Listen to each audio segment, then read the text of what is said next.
This episode is brought to you by North Texas Honda Dealers. North Texas Honda Dealers, they're here to help. He has time, launches it to the end zone. Touchdown! Terrence Williams! The throw goes to the right side for Crabtree. It's caught. He he's the worst. Red Raiders. Wesley up the 10. Wesley up the right sideline. He's got to go. He's tackled. Sam Houston wins it. The Bearcats capture their first FCS championship.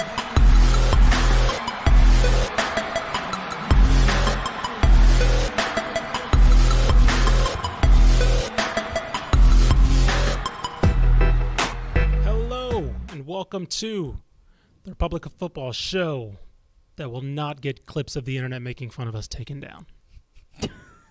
Please don't put in the newspaper that I got mad. Next to me is Mike Craven. Jeez. Mike, what's up? I'm doing pretty good. That was Yeah. a good one. Yeah. That was a good one. Thank you. How'd you like last week's? And intro? sitting over there, I knew that was coming, so I switched to the one shot of Ish because I knew that was coming. sitting over there, ignoring that question, is everyone's favorite Hi, guys. producer, Malpow. Everyone's favorite Good to Malpow. be here. Yes. Mallory Hartley. I got that mixed up. Yes. So Good to be here. Good Yeah. to be here. anyway, we're done with the Bobcat slander now that I'm back. So Oh, we're not done with that. We never we're will be done with suspending the Bobcat slander. Until they play somebody other than FIU. Listen, they got to win this week. I Yikes. don't want to hear it, okay? And they're probably not going to get a win this upcoming week. But regardless, we are the Republic of Football. If you're watching us live, hello. Thank you for watching. Twitter, YouTube, Facebook, online at the website as well. Anywhere else, I don't know. Is Twitch up yet? Because I know Twitch was down for a while. I don't think so. Who cares? Anyway. We're everywhere else, though, I promise. That's not my part of my job. So I'm just here to talk to you. If you are not listening to us, watching us live, you are listening to us on the podcast, Spotify, Apple, all that. Thank you as well. Please continue to support. We will remind you of that at the end because we like to do that, and it helps the numbers, supposedly. I don't know. We have good numbers, so I like to think it does something. Yeah. On today's show, we're going to talk about, obviously, the upcoming week. All that. We'll preview the big games, our games of the week. We don't have many headlines, so we're just going to really kind of segue into that. We have some minor ones, but then we're going to segue into the games basically right away. But first, there was a little bit of a news drop just before we started recording. SMU and Oklahoma. Oklahoma, of course, going to the SEC, and so they kind of have a non-conference game that's kind of getting ripped up, right? I believe Tennessee and what was the other one? Georgia. And Georgia. Mm-hmm. So obviously that's going to be a conference game, so they need to fill a slot. Hello, SMU. So this will be a home and home. This will be in Norman next season in 2023, and then in 2027, SMU will get the benefit of that, and Oklahoma will come to Dallas and play in Ford, which will be really cool because, of course, Dallas is only like 3 hours from Norman. So that should be a pretty cool atmosphere both ways. So I'm actually really looking forward to that. Someone said that they might try and get it to be played at AT&T Stadium, which would be pretty cool. I don't know if SMU's got a big enough following for that, to have it there. But I think that'd be kind of cool to see if, Jerry would try and get that game to be played there. But It's a smart scheduling situation for SMU because you're going to sell out Ford. Even if AT&T doesn't work out, that's a good you point. will sell out your home stadium. Mm-hmm. How fast That's a good that point. sells out probably will dictate if it moves to a bigger venue or not. But Yeah.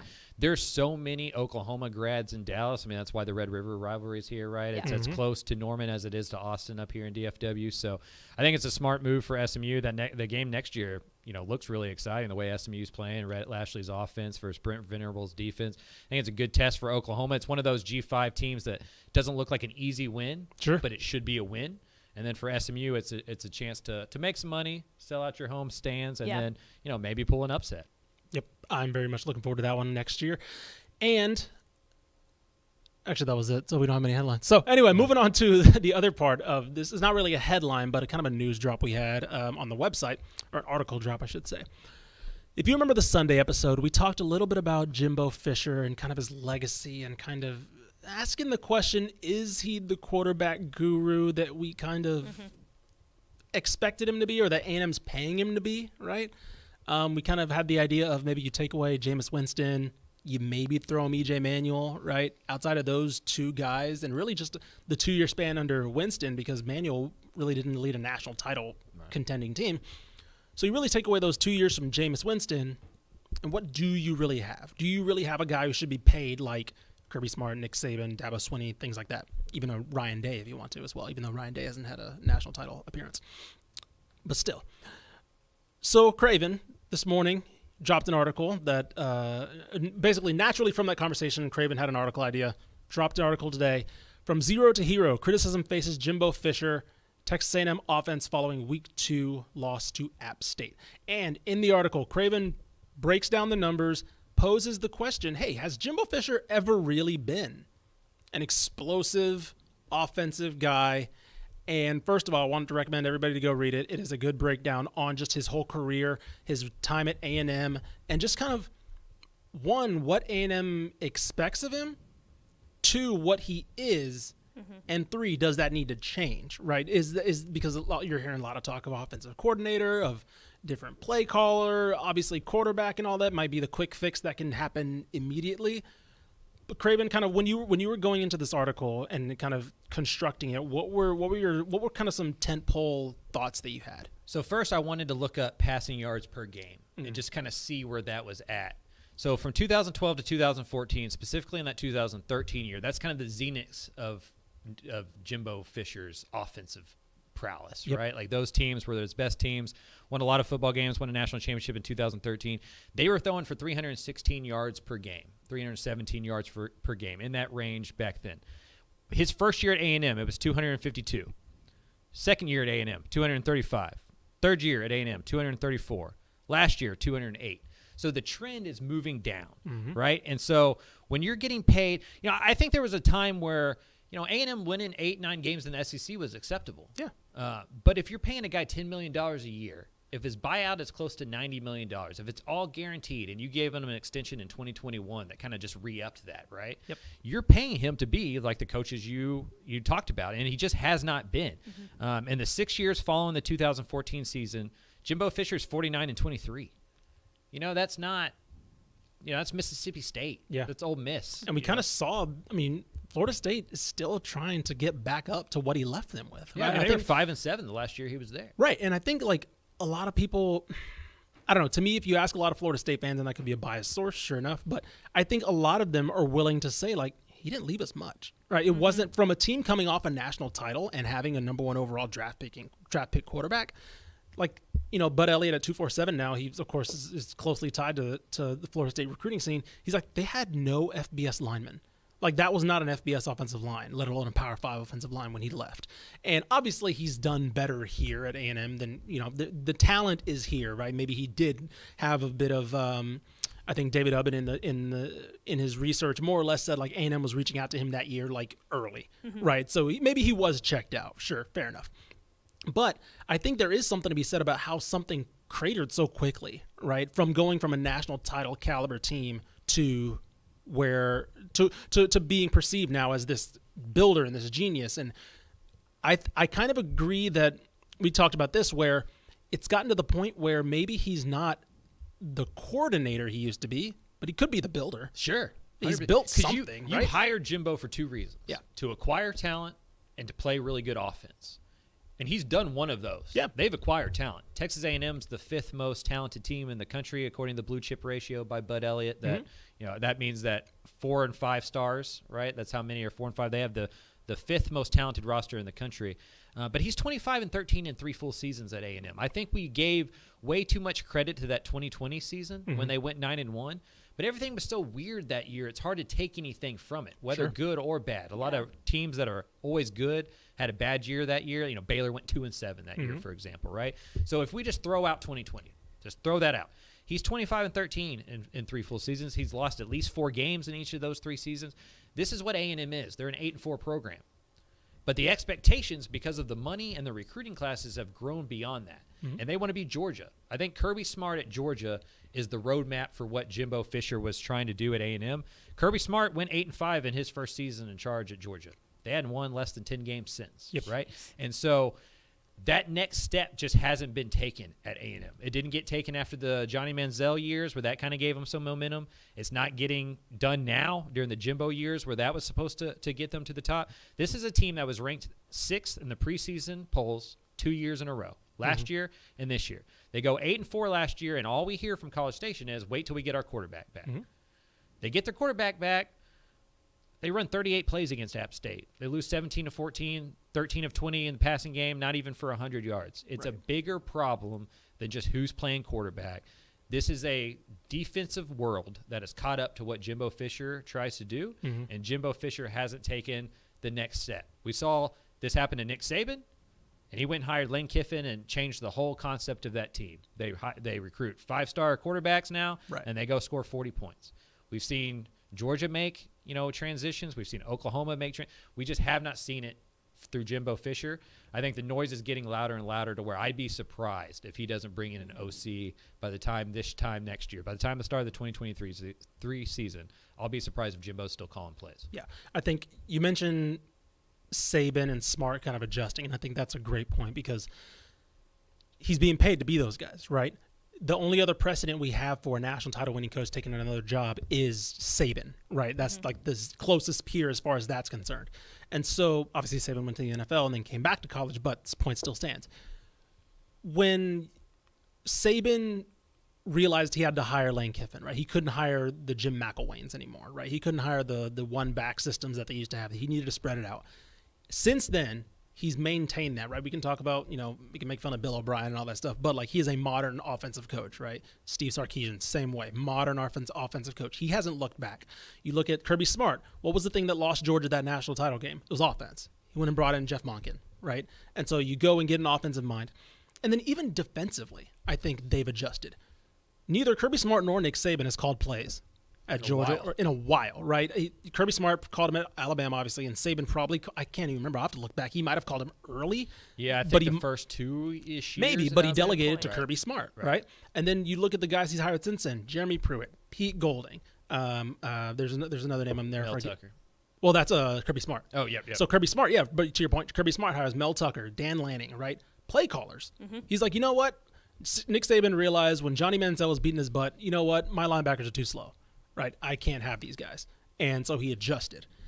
Similar to, and he went and recruited the Johnny Manziels. Right, exactly. He started. Like, I got to win with those guys, right? Right? And so they've adjusted, and we're seeing the benefits. Right now, Georgia, who knows? Maybe this year, Georgia, it really is the year that they really take the step forward and be that premier program, even across the way. Because you can say, oh, it's offensive versus defensive philosophy. Lane Kiffin didn't call plays for Ole Miss last year. It was Jeff Levy. Right, you look at somebody like I'm trying to think of another example. Dabo Swinney. He was an offensive coordinator for Clemson. He hasn't called plays, right? Jeff Scott's called plays. I forgot that Tony Elliott called plays for Clemson. Like, you realize Chad Morris. That's a great point too. Chad Morris was his first offensive coordinator at Clemson. So like, you adjust with how you see the game. If the game is passing you by, you let other people in the room. Right, you know what? Yeah, you're right. I'm not seeing this right, or I'm not seeing, maybe my offense is too complicated or whatever, because Jimbo Fisher notoriously has like a 7,000-page playbook that an 18-year-old has to dissect and be able to put together. And sometimes, unless you have a Jameis Winston, you can't get it done. So it is something to keep an eye on, because you mentioned it in your article. The quick fix is the quarterback. Right, I don't know. See what different results happen when you change Max Johnson or Connor Wigman in for Haynes King, but that's not something that's going to last through an off season, especially if the season turns out the way it possibly can. And we'll get to their next game up in a bit. Because I think Jimbo Fisher, the head coach, is safe. Oh, 100%. Jimbo Fisher, the play caller, is where the issue is. I was about to say, so we're not up here talking about like the end of the Jimbo Fisher era. Oh, right. He just signed the #1 recruiting class in the year last year, right? Like, there's plenty of momentum going on in College Station. He just needs to bring in somebody from outside of his tree that he trusts to come in there and call plays and kind of reshape that offense, give them the keys, and let them go to work. Sure. And if he refuses to do that because of like pride or ego or conservatism or whatever, I think this is what A&M football is, and that's not what you're paying $10 million for. Nope, so it's just kind of it's a crossroads for Texas A&M and 100%. Jimbo Fisher as a coach. Because if, his whole career, he's gotten jobs and been successful because he is a great offensive mind. Mm-hmm.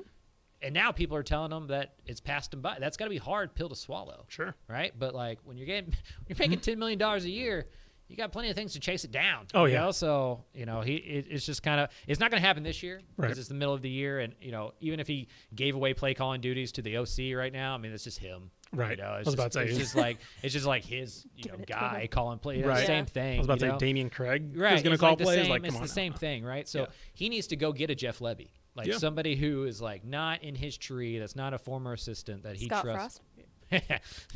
Man, there are worse ideas, honestly. Right. He's a good play caller. He is a good play caller. Good at time management. I was about to say he might just not be a program builder, but that is Right. There have been worse ideas thrown Scott around. Scott Frost is going to go sit on a beach somewhere I was about to say. for a year or two and get that buyout money. Or he's also going to get. He's also going to go to that that Alabama coach rehab. Yeah.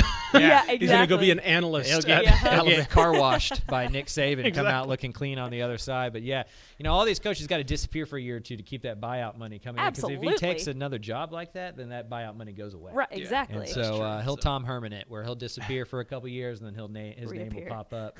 Because Herman may be the next Nebraska coach. Also that. Yeah. Or Texas A&M offensive coordinator Tom Herman. You want to burn the bridges? Yeah, literally. Good Anyway. Lord.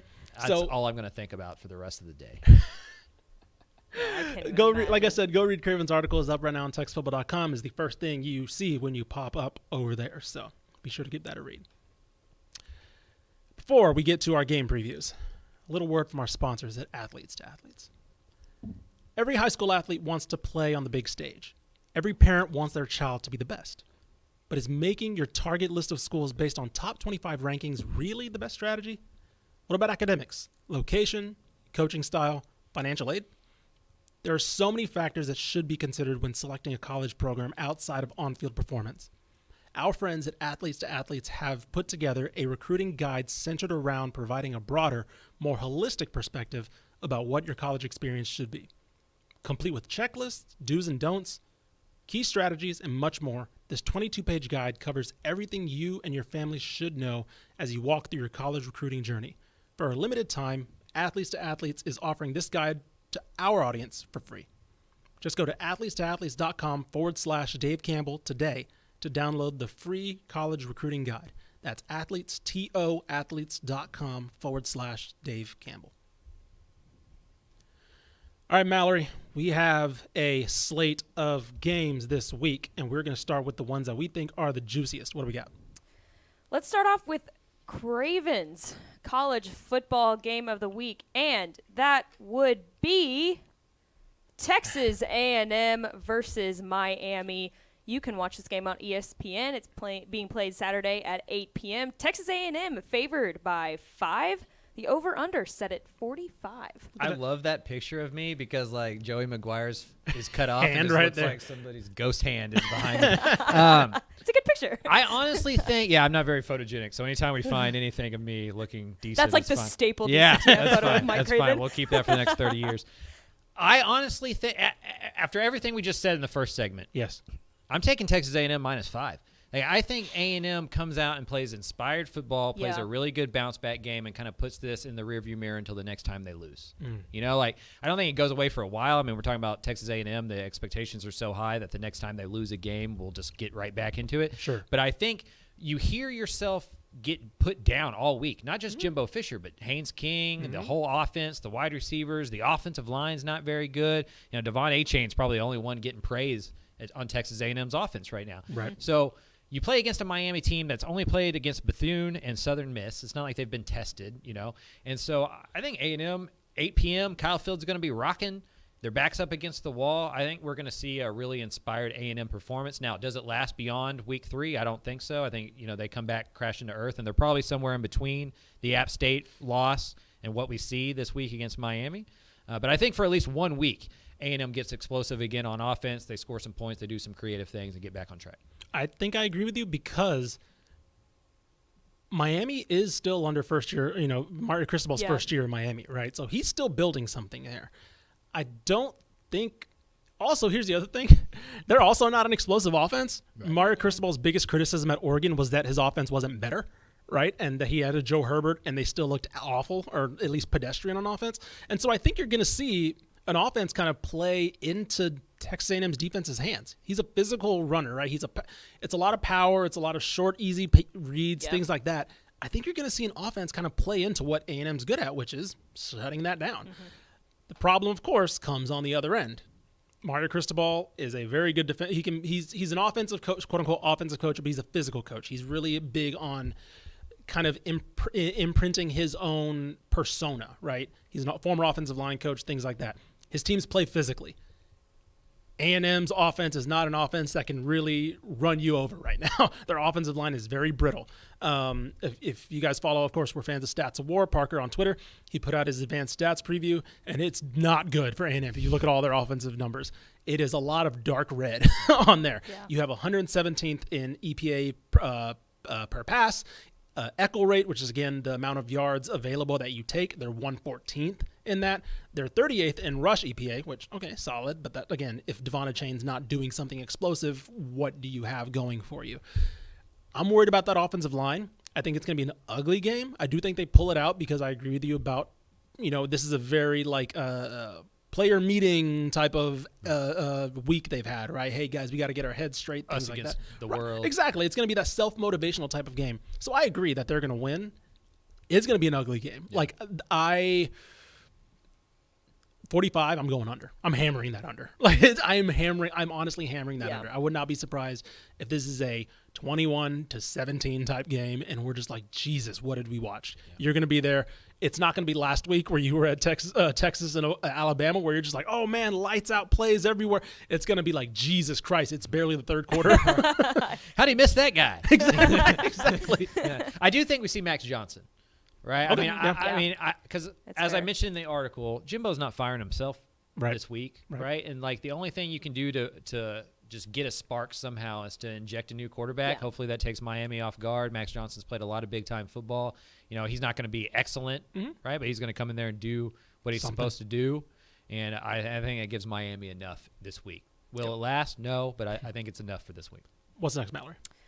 Let's do my top college football game of the week in the great state of Texas, and that is UTSA at Texas this Saturday at 7 p.m. You can watch it on Longhorn Network. Texas favored by 11. The over-under set at 61.5. Meep. Hammer that I think this line. has crazy upset potential. Hammer that line. Potential. Yeah. I agree with that. Hammer that line. We don't know who the starting quarterback is going to be right now. Yeah. I think presumably, of course, Hudson Card's good to go. Finish the game. We'll see. It's a weird high ankle sprain. That's kind of a red flag if you're me. So there's a very good chance that we see walk-on Charles Wright. He's got a scholarship. Oh, he does? Yeah, he was. So ironically, Charles Wright got that scholarship. He was committed to Iowa State forever. Yes. And then Quinn Ewers decommitted and went to Ohio State. So Herman needed a quarterback class. Okay. And Charles Wright got offered in October, November, or whatever. Good on you, Texas. Charles Wright. Shout out Austin High. Yeah, great family, great kid. I covered him on the recruiting beat. Awesome. He's in over his head, though. If he's, to come into your first college game. This UTSA team, he almost had to come in against Bama. Yeah. I think we see a lot of Wildcat. Yes. Mm-hmm. Yes. I think we see a lot of Rashawn Johnson in yeah. that quarterback, Bijan Robinson next to him, a couple other running backs. Maybe we see the go-go offense a little bit more this week than we saw it against Alabama. The Brennan Marion special that Sark's kind of taken into his offensive philosophy. I think Texas wins this game. They should be better in the trenches. UTSA's out without their presumed left tackle and without their starting right tackle, so it's going to be hard for them to run the football. It's going to all be Frank Harris in that receiving core. Mm-hmm. But I think Texas struggles to score the other way, too, unless they get that running game going, which hasn't been great. Last week, as well as they played, the running game wasn't very good again. Right. That's why they couldn't go for it on fourth down. That's why they couldn't have success in the red zone. UTSA is going to be able to pass the ball, score some points, get vertically on them a few times.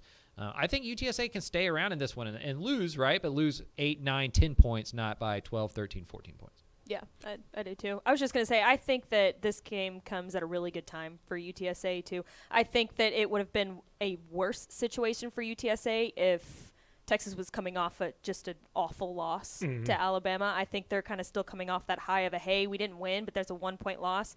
They may be overlooking this game a little bit, so I think that UTSA is getting this at a really, really good time. I mean, UTSA's been thinking about this game for 11 years. Exactly. Yes, seriously. Texas hadn't probably spent 11 hours. Right. Texas is like, game. we're going to look more into conference play in a couple weeks. This is just another Conference USA. This is the perfect team. letdown game. Yes. Exactly. You just had 105,000 people in your stands going Bingo. nuts. Yeah.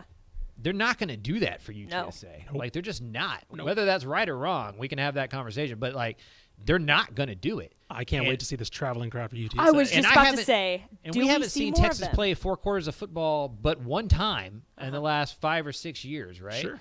I have a hard time believing they're going to do it 2 weeks in a row. You know, so I think Texas wins this game, but I think it's closer than they would like. I think so going too. into the fourth quarter. I think that's a good point about if this was a blowout versus Bama, right? This is 38-10.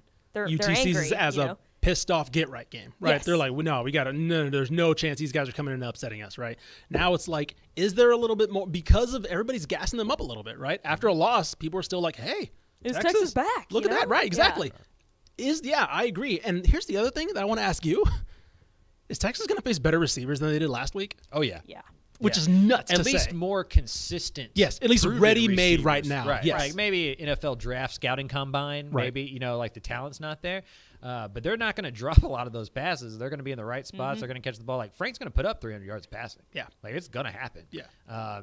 That Texas defense is feeling itself this week. I think it gets a little bit of a reality check, and it goes like, oh, we're not as good as we were last week. Yeah. You know, like some of that was Alabama playing bad. Right. And some of it was Texas played out of their world, you know, and it's just hard to do that week in, week out against a team that you're supposed to beat. Exactly. So I think UTSA sees this as they had their quote unquote moment against Houston. I think they see this as another one. They let that one get away from them. Let's not let this happen if it presents itself to us. So yeah, this is like a 37-27 type game. Exactly. So, they've also been in 2 overtime games. Yeah, well. that's the concern for UTSA. They might be tired. Is they're spent. They're gassed. Sure. You know, yeah. you play against Houston, triple overtime, Army, which is always kind of a challenging, weird game to play against. Now you got to go play and tackle Bijan Robinson and cover Xavier Worthy. right. That's pretty tough.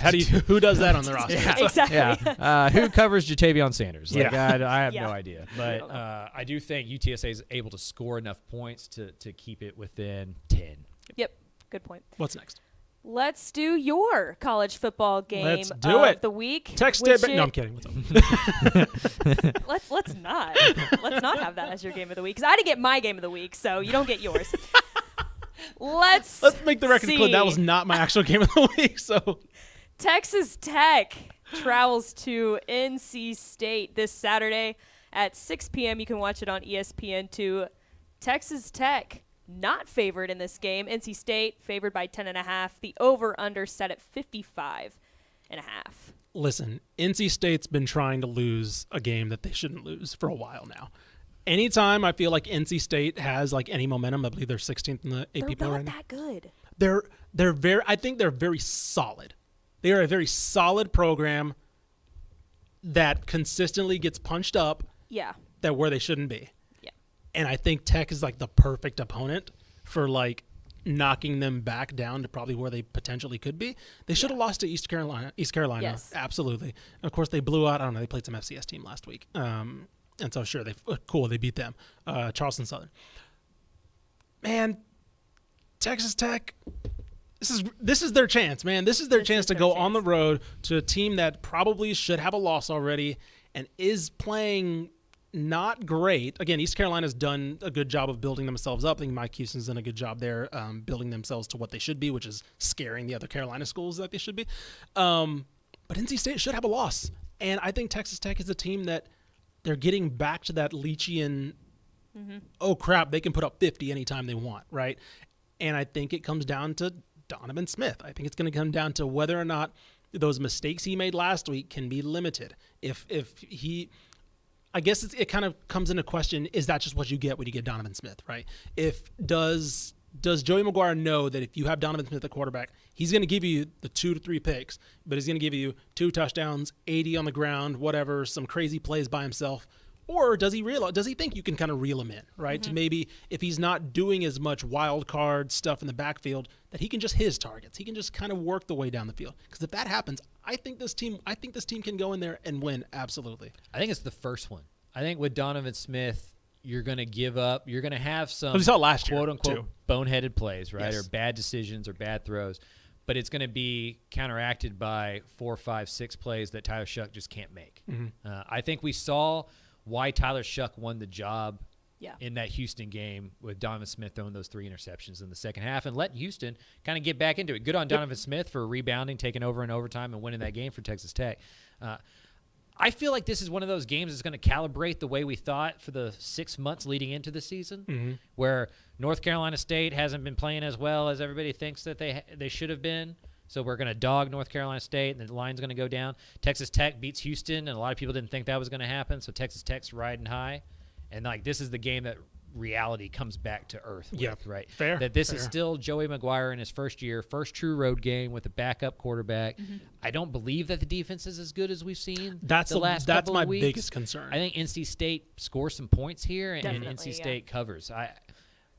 If Texas Tech wins this game and goes 3-0 to start Joey McGuire's team, they may give him a Jimbo type extension, right? Just on the field, just to keep everybody else away, right? Yeah. He's gonna that story, it will start. ESPN just wrote a story about Joey and Jet, it will start very, very quickly, right? And so, I think this is one of those mean games, where you regress back to your mean, both sides, and North Carolina State wins this game, and we're still going, okay, well, Texas Tech is a year or two away. One of the things that stood out to me that I didn't really realize until I started looking stuff up for this game, Texas Tech's starting field position has not been great this year. They started roughly around the 29. They have not really had much from the return game. And that plays into NC State's defense. NC State does have a really solid defense. They can really shut the run game down, which, again, we're still trying to figure out what that is under Zach Kittley, right? Is that a tool you want to use, or is that kind of like that's plan C after plan A and B or pass the ball?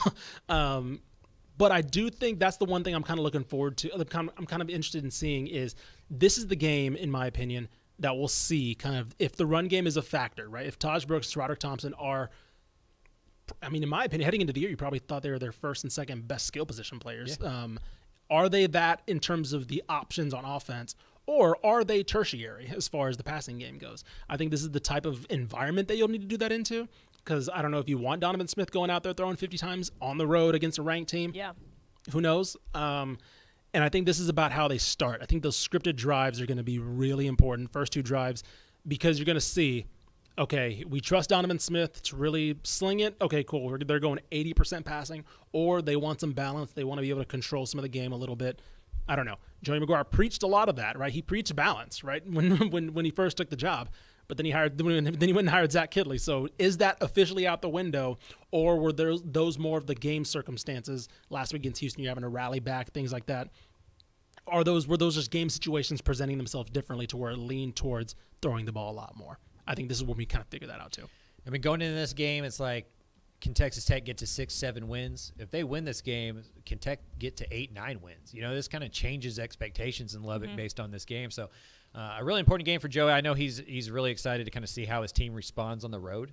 Just you kind of learn a little bit more about your program in those kind of ways. So a big game for Texas Tech. I think a big measuring stick game for them. You said this was the mean game. I think the mean run is coming for them because, I hate doing the schedule thing, but after this game, home against Texas, at Kansas State, at number 8 Oklahoma State. Yeah. I think that again, they probably could lose this week, but I think the run is coming where maybe they go 0-3, 1-2, where it's like, ooh, maybe, it reminds us what this year actually is for the Red Raiders. Right. And to throw another little nugget at Texas Tech, NC State doesn't really typically do well against Power 5 opponents in the non-conference schedule. They have gone 1-8 versus non-conference Power 5 teams in the regular season. Look at that drop. They are not really good when they play good teams in non-conference play. Look at that. Teams outside of the ACC, I guess. May change my bet.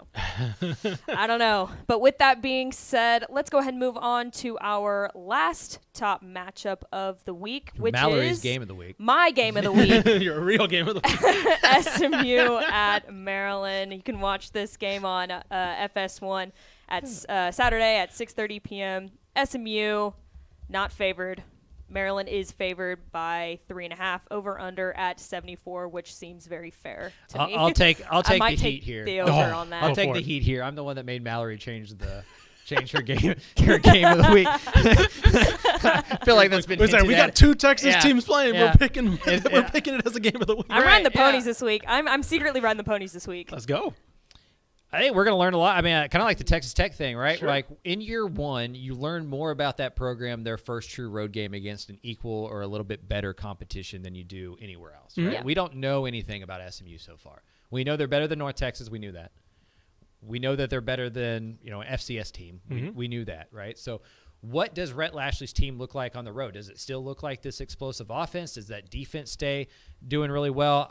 I'm kind of with Mallory. I'm kind of like on the SMU bandwagon. I think SMU is really good. They're used to having a lot of success early in the year. Tanner Mordecai looks excellent. Rasheed Rice is on pace to be the most prolific wide receiver in the state, and we have some good ones to choose from, right? So if you're the most, he's got better numbers than Nathaniel Dell through 2 weeks, Xavier Worthy, Zachary Franklin. The kid's balling, and so if that defense can play for Scott Simons how they have the first 2 weeks, I think SMU has a real chance to go on the road and pull an upset, not only cover, but to win this one outright. I think so too. I think you look at the line, and I think it's pretty typical, right? Home field advantage basically is what they're giving. P5 versus G5. Right, exactly.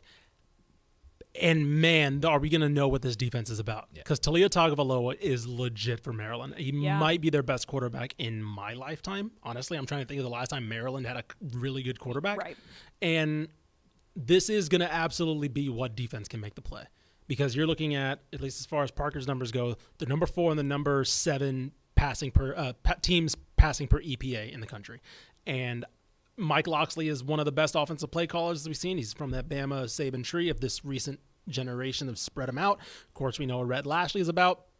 I'm really, really fascinated to see what defense can come up with the play. Because based off the first couple weeks, you want to lean SMU, right? You want to feel like they're the ones that can make that play. But I don't know, is that just competition, right? They've only played Lamar, and then they played a UNT team that they were clearly better than. Maryland, I don't know. I'm not going to act like a Maryland expert here, right? So I can't really say if they're going to be the defense step up. I think they played Buffalo and Charlotte, and Charlotte looks really down this year. So you really don't know. I think this past week we kind of saw SMU really dig into the bench a lot and see what their rotation players are about. I wonder how much we're going to see that again because, Kamar Wheaton didn't play. There was a lot of TJ McDaniel getting back on the field, things like that. I wonder if we're going to see I wonder how much of that was not letting them really know what's out there on offense because Tanner Mordecai only had 212 against Lamar, so they pulled him pretty early. So I wonder how much they haven't shown yet as far as Rhett Lashley is concerned. So I don't know because I think there are some more wrinkles to that offense that we're not familiar with. 100%. Yeah, 100%. I think this is about the SMU defensive line. If they can get pressure and help out that secondary that wasn't very good last year, I do think to add on to Mallory's nugget thing here, DeVere Levelston's going to be out for the first half. They tried to appeal the targeting call last week. It didn't work, and so he's going to be out the first half. How much does that impact SMU? That's probably their best pass rusher, so we'll see. Yeah. I wanted to say, too, Maryland's offense is pretty prone to mistakes, too. They've made quite a bit of mistakes in the past 2 games, and like you said, it was Buffalo and Charlotte. So if they're prone to making mistakes against teams that they shouldn't be, what are they going to look like against SMU? Which, of course, could go the other way. Are they going to clean their game up a little bit more because they're playing a better team? But like we saw SMU go into North Texas, they took advantage of all of those mistakes that North Texas was making. So this is a team that can take advantage of those kinds of turnovers and mistakes that they make. So it could be kind of an advantage for SMU going in. Yeah, that's a good point. I'm trying to actually look up Tagovailoa's numbers because I remember he started off last year really hot. Yeah. And I think he tailed off when he started playing Big Ten, better competition. Exactly. And so I wonder, that's a good point about, because he had, 5 picks against Iowa, but Iowa's great. But yeah, I think he only played 2 Big Ten games without an interception. And he went into a conference play with no interceptions, and he finished with 11 on the season. Yeah. So it's something to watch, right? He is turnover prone. He's not perfect, right? This is still Maryland's still not an elite program, so this is still probably a game that SMU can absolutely get. So I think 3 is the right line, and I would not be shocked if the Mustangs come out with a win. Let's move into the lightning round now. Boom. Shout out to Tepper. He's the one who gave us this idea of calling it the lightning round. Don't ever shout out Greg Tepper. I was about to say, what is this? Whose show is this, Mallory? No. I'm being nice. Whose show is this? Your show. Our show. First of all, don't say my show. Come on, I'm not that selfish. That's 2 strikes in a row. Ignoring Mike Craven. I'm done today. You guys can produce your own show. No, we can't. Come back, Mallory. Greg I Tepper's apologize. on every damn thing in this office. Oh, We're not putting him on here, too. This is a Greg Tepper free hour. Yes. Greg Tepper. Hashtag Greg Tepper free hour. I'll Yes. just put that on the lower third. I was about to every say, time just now. have that consistently on the lower third. That'd be great. I'm gonna make a thumbnail. Anyway. Anyways, here is actually Ish's game of the week. Texas State traveling to Baylor, which we will both be at, by the way. As fans. Don't expect live coverage from this game from me. I'm not going to be live tweeting this Also, game. it's 11 a.m. kick, so we're probably both going to be very tired from Friday night going to high school football games. Yeah, So you're going to be bombed by 10 a.m. Yeah. Anyways, this game is, like I said, on Saturday at 11 a.m. You can watch it on FS1. Baylor is favored by 30 points. Not enough. The over-under is 51 and a half. Hold on. Wait. Two of those points may be scored by Texas State. Stop. Maybe. Stop. If they can even get a safety, I don't know. Oh, my God. It's going to look a lot like SMU North Texas. Listen. One, did we not see this Texas State team play a better Baylor team better last year? That's true. Did we not see this before. Baylor offense look mid as hell against BYU last week? Now, I'm not saying they're going to win. All right, let me just preface that right now. Let's get that out of the way. Now, I'm not saying He was getting like really. I know. I was No. like, do you really? what think? I'm saying is that line's a lot. All right, I get That line's a lot. I'll take I that. think this is Blake Shapen's going to pass for 900 yards. You know, like I With almost what arm? I almost saw him last week. I almost think it's bad that BYU did so well against Baylor's offense. Oh, they're Jeff gonna come out Grimes, slinging it now? Yeah, I really do think this is one of those like confidence building games for the Baylor passing attack. Yeah. Listen, you're a Texas Although State the Bell Bobcat. brothers have been great. Oh, Bell brothers have been fantastic. Yeah. They've man. been on PFF Team of the Week 2 weeks in a row. I think. They are the standout for this defense, and I love them very much. Cedar Listen, Park. your Texas State Bobcats, yours and mine, and by yours I mean the general public. Your Texas State Bobcats, All right. they will cover. All right. I'm throwing that down right now. Ishmael's lock of the week. They Put will a cover. barbecue lunch on it. Did you? Hey, Calm down. So y'all that can get expensive here. Let's talk a different type of lunch. Beef prices have gone up. Craven. So y'all recorded Craven's bets before this, dude. Yep. Can you give us a little sneak peek? Did you pick? I did not. I stayed away from this game because the line is so big, and I really Okay. don't. Jokes aside, I don't know what the Baylor offense really looks like, Yeah. and I don't know if Dave Aranda is one of those guys that just humiliates teams. Like, Right. if he gets up 21, point. 28, Is in he the a first burn it half, down coach? I just don't think he is. Right. You know, and so I wouldn't be shocked if Texas State covered this one. I still kind of have that Nevada second half burned into my Oh, brain. trust me, I do too. Yeah. And so if they can avoid turnovers and avoid a bunch of penalties, I mean, they can stay in it. Baylor wasn't very Yeah. good. we against BYU. will be there. Come say hi. Don't expect live coverage of this game unless you want like my emotional reactions, which is what I'll be tweeting out mostly. So It will be. A lot of emojis. yeah, a lot of I'm emojis sure. and a lot Sad, of crying memes. faces. So yeah, basically. So Let's move on to our next lightning round. Our next lightning round game of the week. North Texas traveling to Las Vegas to play UNLV. That game happening this Saturday at 2 p.m. You can watch it on Mountain West Network. That is a thing. UNLV favored by 3 points. The over/under set at 62. I think that's a little high. I think Vegas set this line like I don't know. You know, like UNLV is not good. it's a pick'em. Like, It's a pick'em game. We'll just Yeah. give Las Vegas, UNLV 3 points just Right. for being the home On team the or road, whatever. yeah. Or North Texas on the road, yeah. UNLV is not very good. But North Texas, when they're not playing UTEP, isn't either. You know, so like exactly. That's a high. I have no idea what's going to happen. That's a Like, high line. I have all the games on this sheet for this week. Mm-hmm. This one is the most confusing to me. Like if North Texas wins by 21 points because they just run the ball down UNLV's throat, doesn't Possible. shock me. Yeah. If UNLV just shuts down the North Texas offense and wins this thing by 20 points, does not shock me. I'm just being honest. I have no Right. idea what's going to happen on Saturday. Yeah, I'm not gonna act like I know either. Shout out Coach Arroyo, though. I do like him. That's true. at Yeah, UNLV. He's a great guy.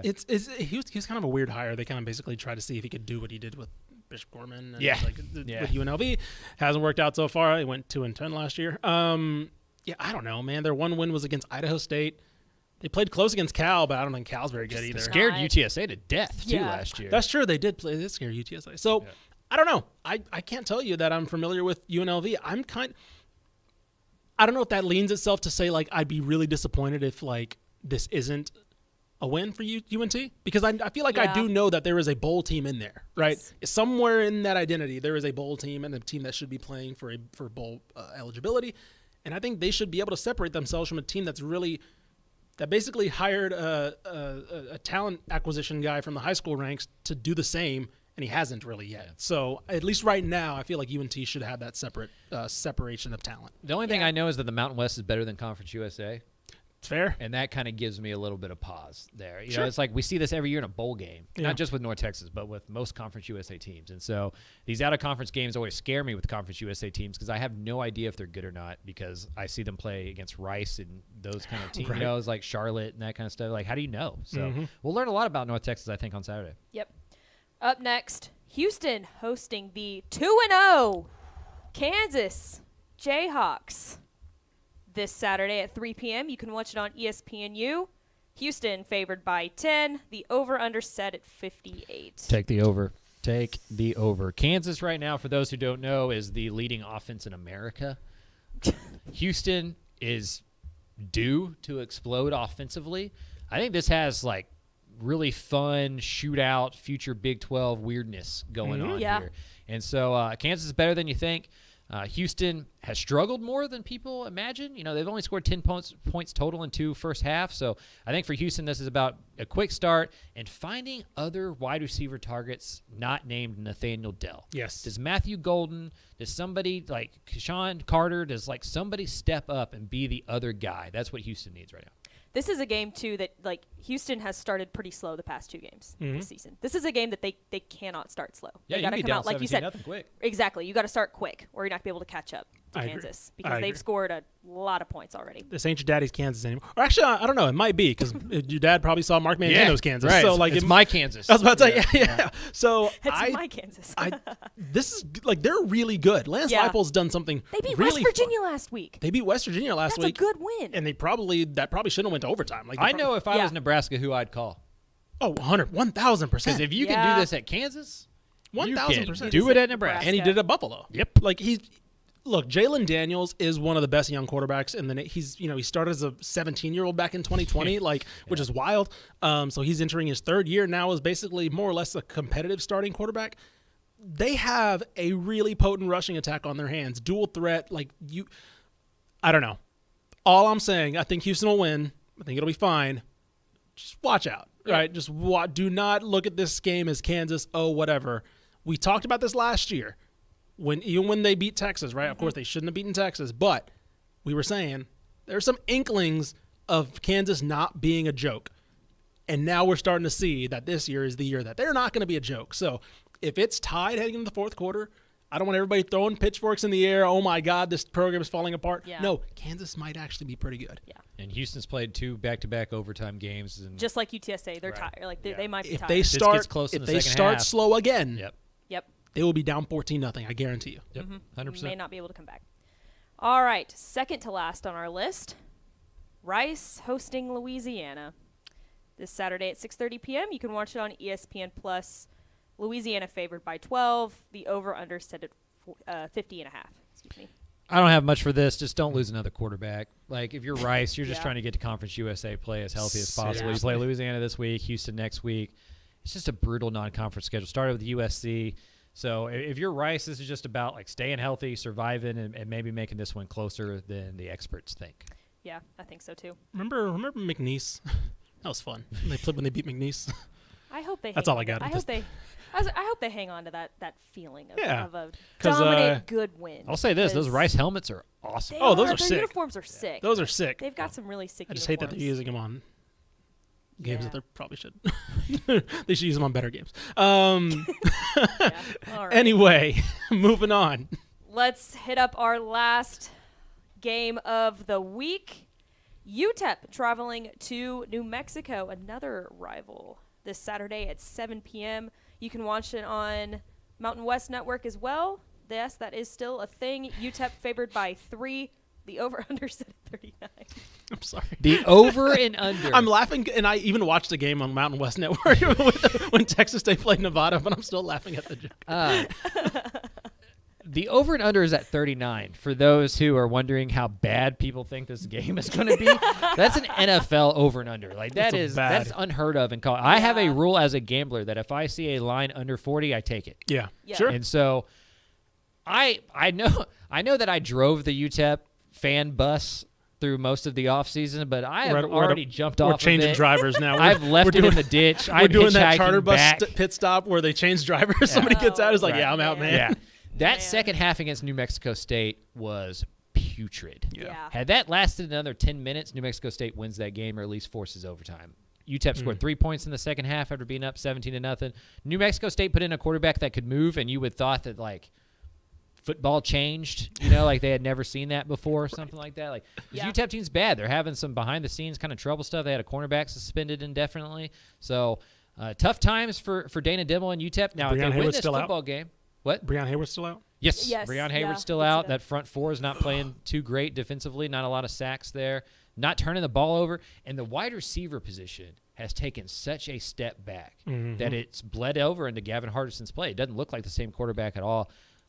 I honestly think New Mexico may pull the upset here, just win outright, much less cover the 3. Is this going to be a future conference matchup? I can't remember if New Mexico was invited to. I don't believe so. I don't believe so. I think they're comfortable with being in the Mountain West. Okay, gotcha. That's kind of a weird regional conference that's pretty comfortable with itself. Yeah, I kind of agree. The thing that's going to really be interesting to me is the reception if they do lose this game, because then it starts turning to, all right, what is this? What actually is this program, right? We thought it was the one on the up last year. We thought it was, it's, I don't want to say it's only up from here, but it was like, okay, here's the level. You can kind of build around that. You're going to have some ups and downs. If they lose this game, it's starting to look like a potentially really down year for them, right? Because unless they can guarantee that things turn around in conference, which possibly can, again, we talked about Conference USA not being very good this year.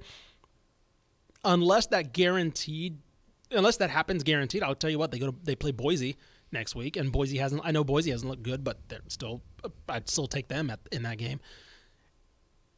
I don't know. Like, it's starting to it would really worry me if they drop this game, and if they drop this game convincingly. Yeah. Like, if this is a double-digit loss of some kind, you're like, oh, what actually is happening? Was it literally just Jacob Cowing and Justin Garrett carrying everybody last year and just, like, dragging them to the finish line, right? And guys like Praise and Breon Hayward, like, doing their thing on defense? Or, I don't know. This is a very big narrative game for Dana Dimel, for what he's building, for that staff, because you mentioned it. We like what they were building, right? We like the players. We like the direction. We like the play style. We thought they were going to be physical on defense, and they just haven't been any of that this year. And they're in danger of losing the city. Sure. Like losing the momentum within the city. Like they have like a 90% increase in attendance through 2 home games compared to last year. It's like 110% compared to 5 years ago. Sure. Like they sold out in week 1 against New Mexico. They had a pretty good crowd, or against UNT. They had a pretty good crowd for New Mexico State, since that's a rivalry game. They lose this game against New Mexico, nobody's coming back for the rest of the year. Nope. It's a show-me city. There's a lot of stuff to do there. Not a lot of people there. Went to UTEP. It's like if they're good, we'll go. If they're not, we'll find something else to do. Right. If they lose to New Mexico, which isn't a good Mountain West team, it's a team that they should be beating, I think it gets really hard for Dana Dimel to build not only the confidence within his locker room, but just within the support system around the team. Yep. So there you go. There is all of our games this week. Alrighty. So, Craven, we talked about this a little bit, how much things can change just like in a week in college football. Right. All of a sudden we're talking about, or not even a couple weeks, all of a sudden we're talking about, geez, what's going on in El Paso? All of a sudden we're talking about, is Jimbo Fisher actually a pretty good offensive coach? Right. Which are opposite narratives than all offseason. Exactly. The entire offseason was about, man, look what they're building. A&M scores the #1 recruiting class ever. Yep. UTEP's coming off of 7 wins, has a lot of the team back.